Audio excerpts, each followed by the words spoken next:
Yo, what's going on YouTube? Today I thought I might do a little bit of a tier list from a Platts perspective. Now I've seen a couple of really great players do their version of a tier list. When I think and I see that character that they're talking about, I always think to myself, that character really isn't that great in my games, whether they're on my team or if I'm against them. They're not like a threat or, they're not really helpful either. So here we are. We're being a little bit biased a few times. We're going to be a little bit generous and cruel to others.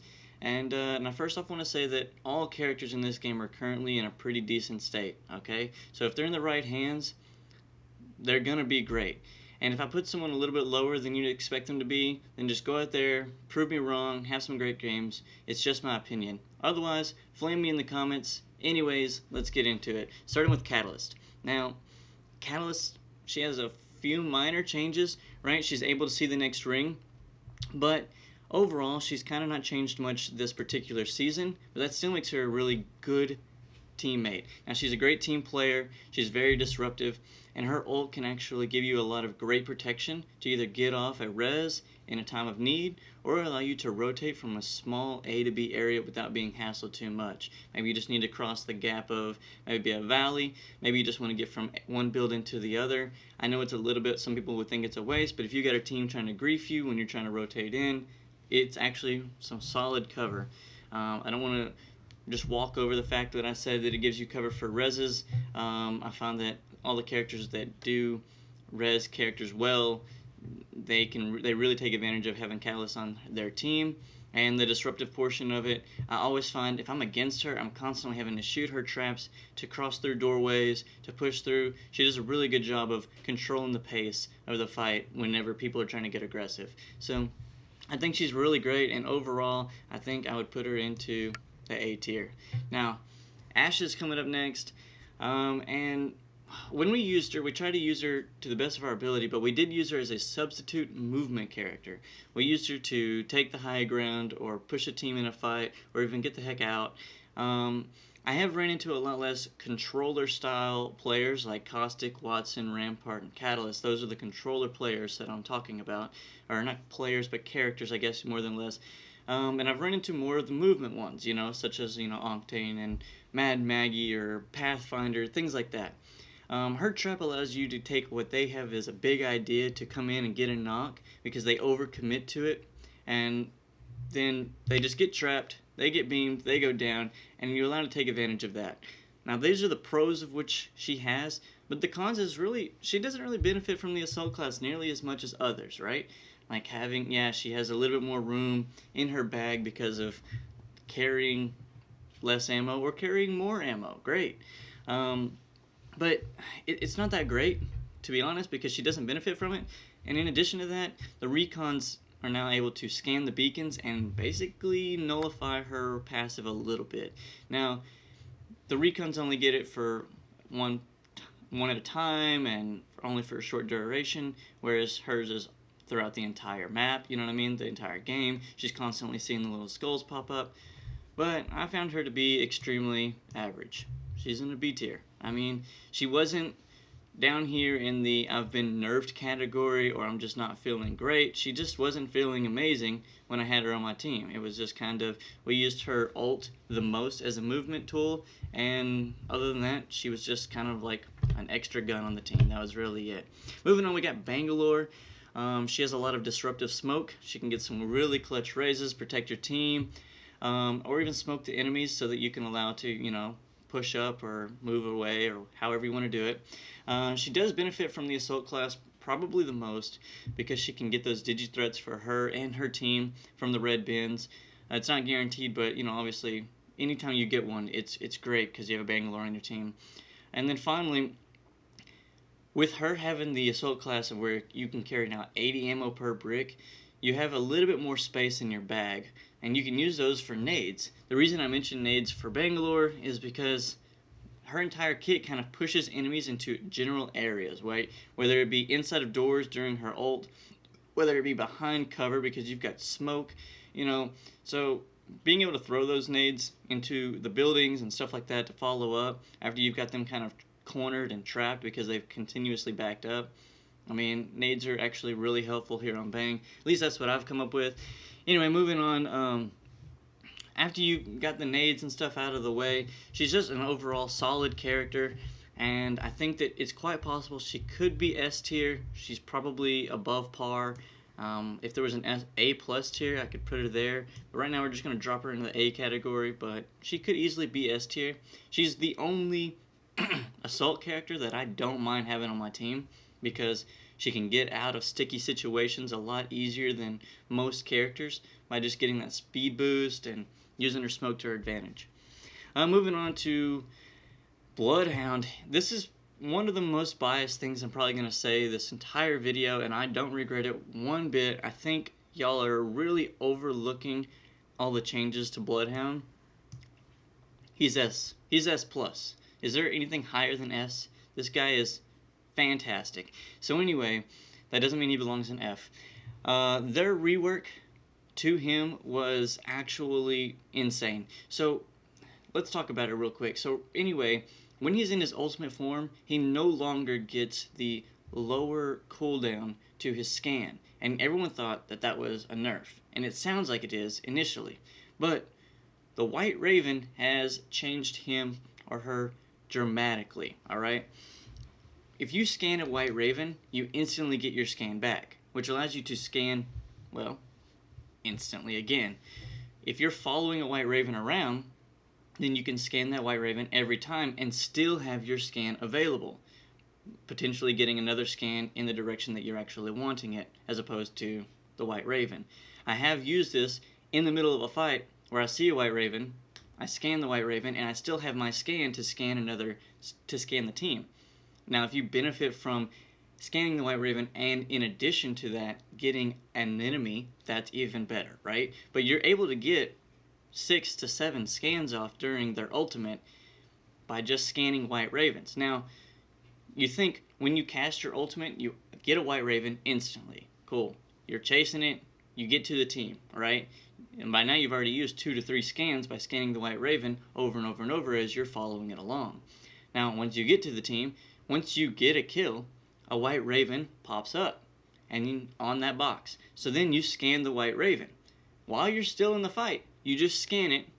The White Raven instantly gives you your ability back, your tactical back, and then you continue to have this fight with the enemies highlighted, and you still have your scan. You use your scan once again, you down this person, you get the kill, you get a White Raven, you scan the White Raven, you instantly get your scan back, and you probably just highlighted an enemy. I think he's actually, or she is slept on. I think they're fantastic, whether you're pushing teams or you're pushing away from them.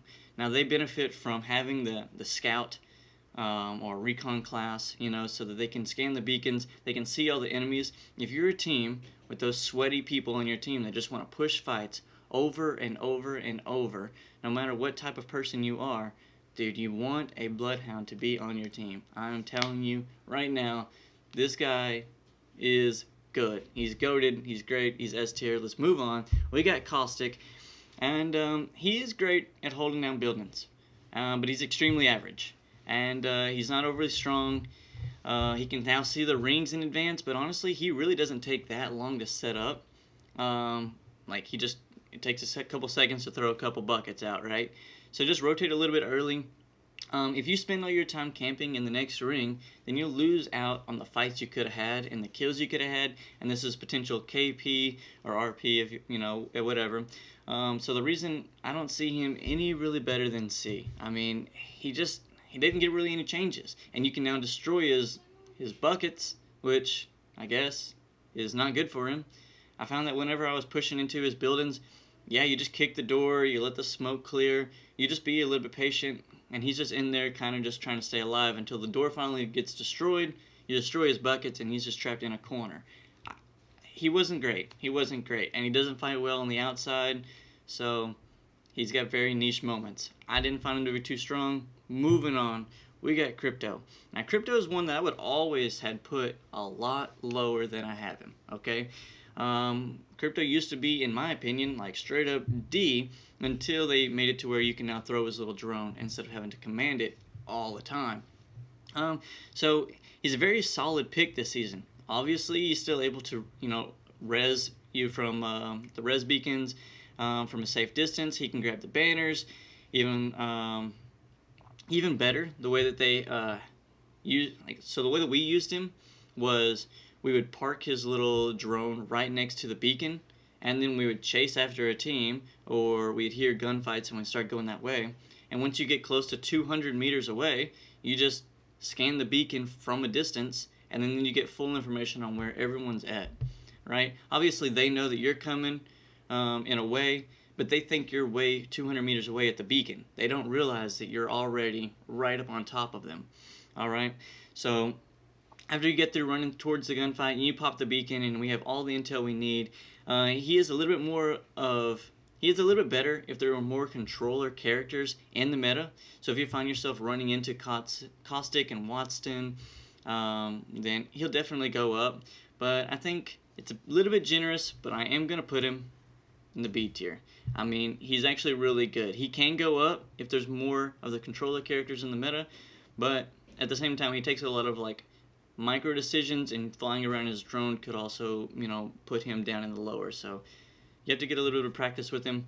Moving on, we're going into Fuse, and I know most people might agree with this. I know most people might disagree with this, but he is actually one of the few that takes advantage of the assault class more than anyone else, because if you're carrying the same amount of ammo that you've always carried, instead of carrying more, you'll actually be able to take up less space in your inventory, allowing more room for nades. Now, Fuse, they're already trying to stack as many nades as possible, and I don't know, 12's not too many. So, other than that, I feel like the Nemesis in its current state and the R99 buff, I think fights are going faster and faster and faster, and with his little extra damage output from his tactical or even his ultimate, I think that he can close out fights really fast with all the nades and the stuff like that. He's actually a really good character. He is one that I would consider as an assault character, absolutely. He does nothing but apply more damage on more damage. Every single thing about him is damage. So, because of that, he's a little slept on, and he goes into B tier. I mean, he's actually pretty good. Before, I think he was a little bit lower, but that's because you were trying to manage your inventory on how many nades you could carry and how much ammo you could carry, and I think they actually fixed that really well for him. He benefits from it pretty well. He's in the B category. Let's go on. C tier, my man Gibby. Poor Gibby. I really can't go any higher than C tier. I know we've got two big boys already in the C tier, but I just can't.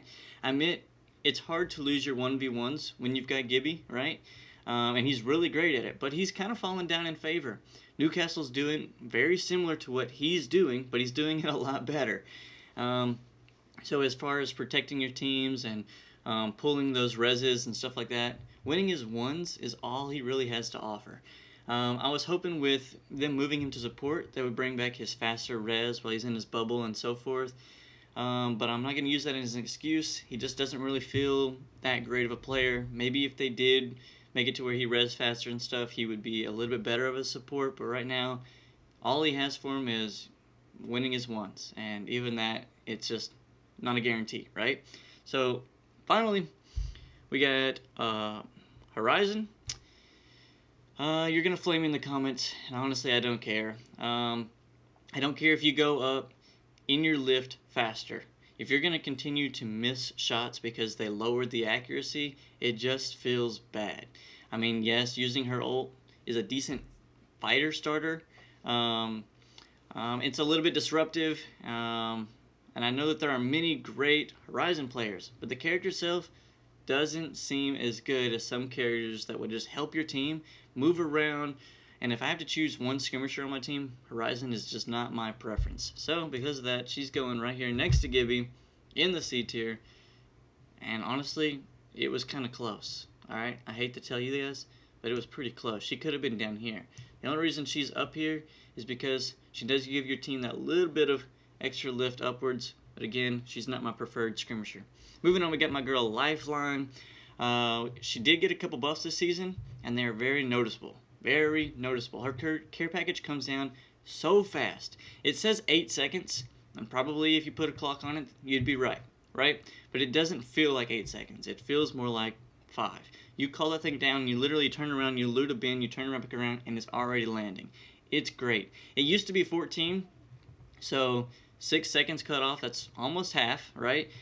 It is great. You can actually call it down while in the middle of a fight, and more than likely it's going to give you a little bit of cover or a little bit of smoke when it comes down. That's actually something I've done recently. And also, finally, her res no longer slows you as much. When I was playing her, I didn't feel slow at all when popping her res. So you just slide over your enemy, you drop that res, and you continue to be in the fight. She's the only character that still feels like a 2v3 while getting a res instead of a 1v3 because your teammate's over here trying to pull the guy up, right? So if you had someone like a Newcastle or a Mirage and they're over here getting a res, which is great because that's what they're supposed to do, right? I'm not guaranteed what they're supposed to do. But anyway, moving on. They're not putting down bullets down the lane, right? So you're just getting a 1v3 and you're trying to hold back an enemy team while your teammate's just pulling the res, you know what I'm saying? So she's the only character that I still feel is really great. The buff she got this season brings her up into the A tier. Obviously, I want to see her shield come back as much as everyone else. I use that thing way to my advantage, but hey, A tier is still really good for my girl. Anyway, we got Loba, and I play Loba a lot. I got a couple homies that just recently started playing, and they wanted me to play Loba every single game because they wanted more ammo, they wanted their certain gun that they were good with. And you know what? I don't mind. I think she's great. Her black market helps the team. It gets your team attachments, the ammo you need. You can find better shields, even in a fight or outside of it. If you're inside of a fight and you get broken or whatever, you throw that puppy down. You know that there's some red shields over here because it's late zone. You just grab another shield swap. It's actually pretty fantastic. She does now have access to the blue bins, and she can craft her teammates' banners. Now, quick side note. I want to add in real quick. Just because you can craft your teammates' banners does not mean you should dip out of a fight and leave your team alone. You'll learn when you are winning the fight and when you're losing it. But I've already had a couple Lobas just run away when a fight gets started because they're like, oh, I'll just go over here and craft you guys. If they would have just stayed in it, there's a chance that you could have won it. And there was actually a couple times where we did win a fight 2v3 because our Loba's 3/4 miles out, and you go, why are you running? And they're like, oh, I was just going to craft you guys. It's like a little plus, right? A little plus that you can craft somebody. It is not your one and only priority for to sit next to a crafter and then just craft your teammates every time they go down. No. Play Loba. She's great. We're going to put her up here in the S tier. She's pretty fantastic. She can get herself out of situations, but don't just stand next to a crafter and just try to craft your teammates whenever they go down. No, be part of the fight. Learn when's good and bad. Anyway, moving on. We got Mad Maggie. Now, I'm not a huge fan of this assault class. I don't know if I've made that obvious, right? Getting additional ammo and weapon attachments are pretty meh, but that's not why I've put her up here in the A tier. I'll tell you why I put her in the A tier. It's because of her passive, being speedy with shotguns, and all the shotguns got buffed this season. In addition to the gold shotgun bolt, which is incredible even on her, allowing her to gain a little bit of an extra speed boost, slide around a corner, you get your ammo back into your weapon. She's playable. Her drill is actually pretty sweet when they try to hide behind some items or some doors or some cover or whatever, or when they're getting a res, yada yada yada, allowing you to push up. And then her ult, helping your team move around. This could be towards or away from teams. It's pretty great. I wish her ball was a little bit more consistent, and I hope one day it doesn't affect her like it does. Like if you get hit by her ball, it can slow her and stuff, and I feel that to be a little bit weird because not all the characters most characters are not penalized by their own effects, right? Their own skills. Like Cossack and stuff like that, or Watson's fences. It doesn't hurt their own, right? So it's kind of weird, but I guess it also is probably a skill issue. So I'll get better at using Mad Maggie, but I think she's very playable, and the shotguns in her hands are lethal. The buffs this season to the shotguns are crazy. I'm using shotguns every fight, and I think she's great. Moving on, we got Mirage. My man, Mirage did get a couple of really nice buffs, and he needed them. For starters, if he reses a teammate, him and his teammate now stay invisible for 3 seconds after getting up, allowing you to get into cover. Now before, you would always just wait for Mirage to finish rezzing and then instantly down the person he rezzed, and that felt terrible if you were on that side of it. So also his next buff is when he bamboozles somebody. whether it be from his ultimate or just throwing out a decoy, it now tracks where they go. So before, you would have an idea about where they shot from, but if they repositioned or took high ground or wherever, ran away, you would not know that, but now you do. So for an extra 3 seconds, I think it is, 3.5 seconds, it now tracks where they go. So if they climb up a wall, if they go inside of a building, or so forth, you now know where they're going, and this is pretty massive. The only comment I will add is I wish he was in the support class. I do find that having a Mirage feels like I need a support character a little less. Maybe that's a good thing. Maybe you can now don't have to run a skirmisher, but let's talk about skirmishers in a minute because they're actually all really good people. So I feel like he could be in support, but other than that, I think he's really great, and it's moved him probably from the bottom all the way up here to the A's. Alright, this guy's actually great. Newcastle, he's up next, and Newcastle's insane, but it does come with a little bit of a price, actually a pretty big price. He's the first character that I'm going to mention the floor and the ceiling, right? Like, some of the best Newcastle players are insane and can clutch up and do just 1v3 an entire team because of how good he is, right? But at the same way, the bottom, right, where the floor is, where most of us are, including myself, I'm a very terrible Newcastle player. You don't want me to play him. But he has so many little micro decisions that allows you that the more you play him, the more times you're going to realize, oh, I could have done this, or I could have done that, or if I would have done this first in a different sequence. He is insane. If you get a good Newcastle on your team, chances are you're going to the late game, if not winning the game, all right? And I don't even mean this lightly. Like, he is S tier. He is very good at what he's doing. It doesn't matter. It doesn't matter. He's just so good. He's so good. So I do recommend playing him, but if you are going to play him, commit to it, right? Like, commit to it, play him every game, get good. He is a great character. It doesn't matter what rank you're in, you'll be happy you have a Newcastle on your team, alright? Anytime that he is on your team, he impacts fights, right? Whether he's putting up a shield for you to push forward, whether he's ulting to give you a little bit of cover because this rock just really isn't doing you justice. Dude, the man is a legend, literally. So, S tier for Newcastle. Moving on, we got Octane, and I think most people are going to disagree with what I'm about to say. When rating Octane, I think a lot of people are going to compare him to Pathfinder and Valkyrie and Wraith, the movement characters, right? And Octane is a movement character, so I can understand why you would want to compare him. But I'm not actually comparing him to those characters. Strangely enough, I'm comparing him to Ashe, Horizon, Mad Maggie, things like that, because his movement is not nearly the distance that Pathfinder and Wraith and Valkyrie allow you to move. Yeah, sure, you can shoot the gap, go from, through a valley, right? But their ults allow you to rotate a much further distance than his, but he gets his a lot faster, right? So I'm comparing him to the other characters like Horizon and stuff, which impact fights, allow you to push in or away from a situation. And because of that, I'm actually going to put Octane way up here into the A tier. I think he's actually really good. He's good whether you're, using him to push those fights or push away. He's just great. And you can take high ground really quickly and simply be aggressive in a fight. So looking at him from that perspective, and the mentions that I was talking about, I think he's actually deserving of A tier. You can run him and a movement character. You don't have to. He's solid enough to rotate you around the map, but he's an A tier character. Hey, I love him. Anyway, moving on, we got Pathfinder and good old Pathy. I had a lot to say about him. He's one of my favorite characters of all time, so it might be a little bit of the most biased placement yet. But he's got a lot of nice buffs. They made his zipline reach 200 meters, and you move 66% faster.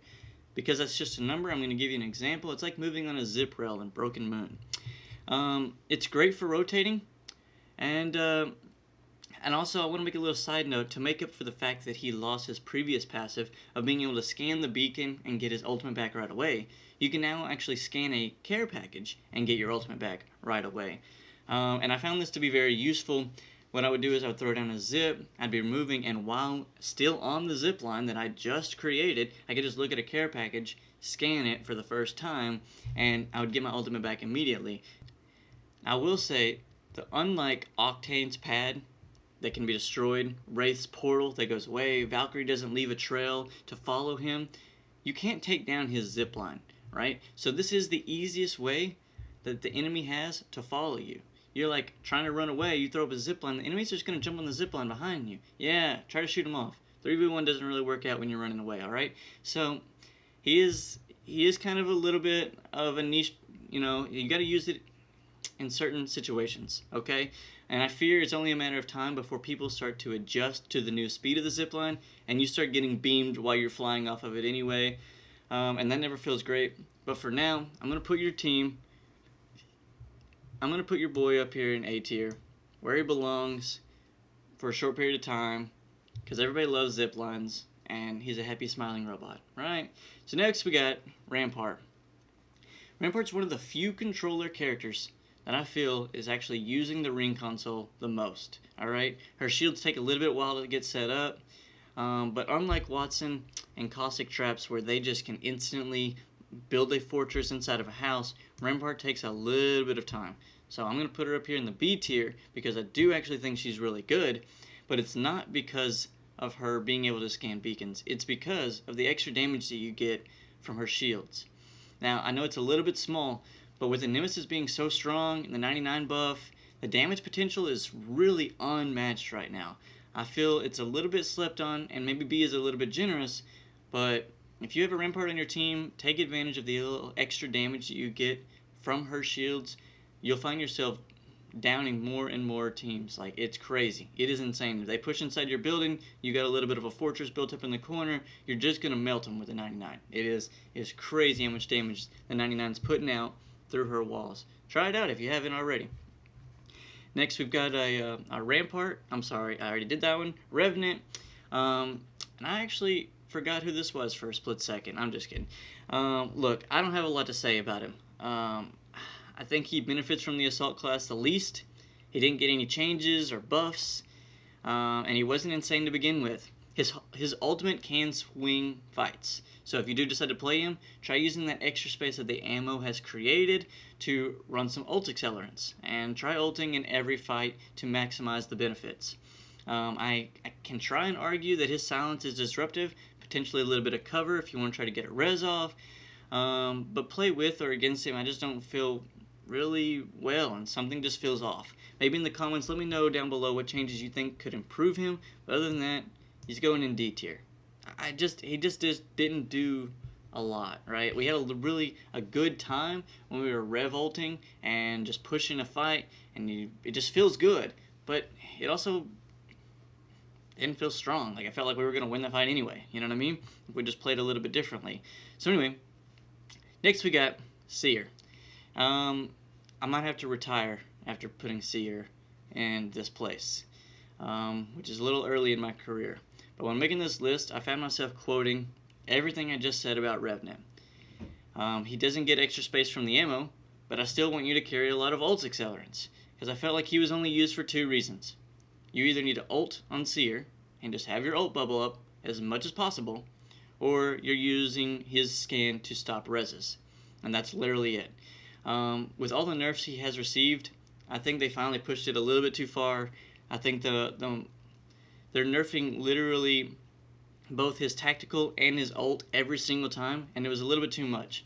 Most people can now straight up just dodge his tactical because it takes so long to get off, and his ult now takes 3 minutes instead of 2, and it reveals even less, which is kind of like they're just constantly just piling on ults. Now I'll stop here.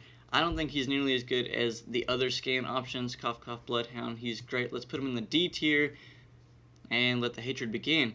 Moving on, we're going with Valkyrie. Now, Valk was easy. That was easy. I'm just going to put her right up here on the top because she likes being in the sky. Alright, she's S tier. Her rotations are almost unmatched. She can get out of places that even Wraith and Pathfinder can't get, no matter how far you put their portal and zipline. She can just fly over the mountain, right? So, She does highlight people when coming down. This will allow you to know whether or not you're in a safe area. Maybe you want to be, maybe you don't want to be, right? And her tactical is a little bit more damage. That's similar to when I was talking about Fuse earlier. The fights are going faster and faster and faster, and when you beam somebody with a nemesis, they try to take cover, and you just lob some rockets over the top. You'll find yourself getting more downs than you can imagine. So having a little bit of a damage tactical is great.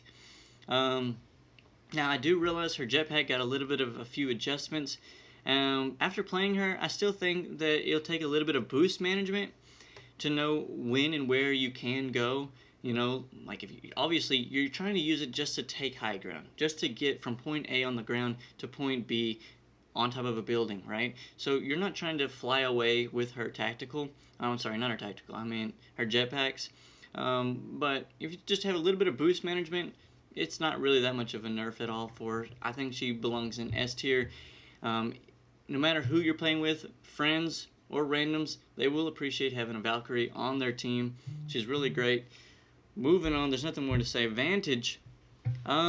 This is probably one of the most generous placements I'm going to put. She might need to be in the C tier. But she has simply squeezed her way up into the B tier by being a recon character. Hey, her kit is pretty selfish, and overall she is average. Her movement is better than most, which is great due to the fact that she has a pretty swift cooldown and has a lot more directional control. When I think about her movement and the capabilities of it, I also think of like the grapple from Pathfinder, right? So you can go a really solid distance, or you can go straight up essentially, and that's fantastic because it has a lot more of control of where you want to go and land into some really cool areas. But she doesn't really benefit the team that much, other than being a recon character. Yeah, that's it. She can tell you that there's an enemy team with 2 players instead of 3, or what color shields they have. But other than that, she's just got a sniper and she's got a getaway, and that doesn't really feel great to have on your team. Yeah, the sniper is fantastic, alright? Don't sleep on the sniper. Don't double peek the sniper. It's going to down you. But can you capitalize on it, right? You have to have a team that's ready to commit, to bounce, or whatever. Otherwise, you're just putting in damage, leveling up your shield, and not doing anything for your team, right? So nothing really stood out to be amazing. She's in the average category of B, and she's kind of lucky because, honestly, my first rough draft, I think I put her in the C tier. So we kind of squeezed it up. Wattson. Look, I know the pros play Wattson, right? If you're watching this, you're probably not a pro, alright? So maybe it's my play style, maybe it's my ranked teammate's skill, but I feel there are a few times that she shines, and there are a lot less times that she is shining, right? So there's a lot more times where she's just not useful. Let's talk about the few times where she's shining. The last few zones, when you're getting set up, when you're in the final couple of zones and your building is a building that the enemy goes, I can't go in that one, and they look at a different building and they can, then she's shining because they're preventing you from getting pushed when you're in the final couple of zones, okay? Now, I'm aware she can take advantage of getting to the final couple of zones because of the controller character, but as stated before, there's a decent chance you're missing out on KP and RP, which you really need, once you start getting in the Plat and the Diamond and the Masters categories. So if you're just sitting around the entire time, then you're just losing out on fights. Now, in reality, you can just rotate like normal for the first 1 or 2 zones, treat it like a normal game, like you're not a controller character, and you don't have to hit the ring beacon until the 3rd zone. That's really when you need to start prioritizing the ring beacon. And by then, you can kind of get a general idea where the ring is pulling, and surely you can set up in a building that looks like it's going to be pretty safe in the last couple of zones. Alright, now the second time that she's shining is right after a fight when you're trying to recover and you have your fences up so the team can't just ape in behind you. That's never nice. They're just pushing into third party. So having those extra fences up is nice while you're trying to recover, or at least give you a little bit of a buffer, right, to slow them down, a little bit of a brick wall. Finally, the third reason is her ult. This thing is incredible, and yes, you can carry extra On Watson, you can carry extra ultimate accelerants, right? So that's really great. And I can't deny it's pretty nice to have. It doesn't matter where you are. You could be in the middle of a field, you could be inside of a building.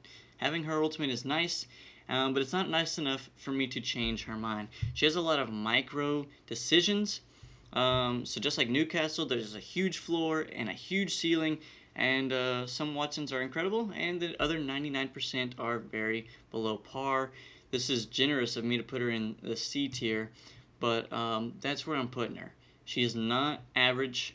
She takes a lot of decision making. She takes a lot of skill to be really great at her. So her ultimate can't save her. It saved her from the D tier. She's up in C. You're welcome. I'm ready to retire. Anyway, moving on. We got Wraith. This might redeem me just a little bit because this chick's going up here to the top. She's an S. She went back up to S tier. She's been nerfed throughout history, and she needed a lot of love.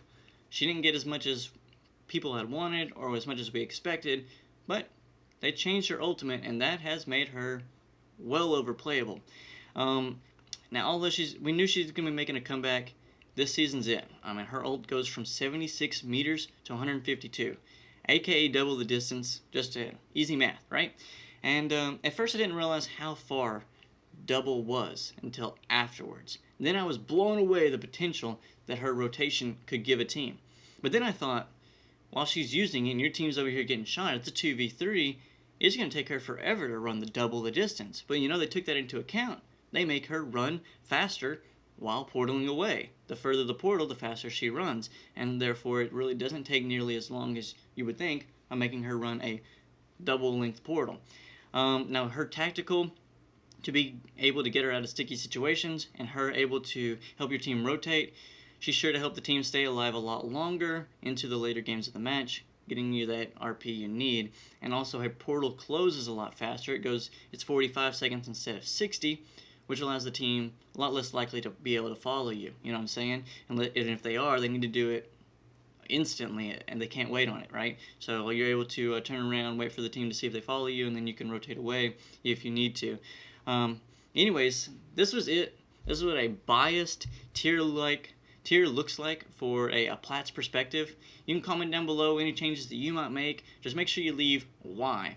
Now, if you like the video, don't forget to like and subscribe, and have a great rest of your day. Anyways, y'all stay positive out there. Peace.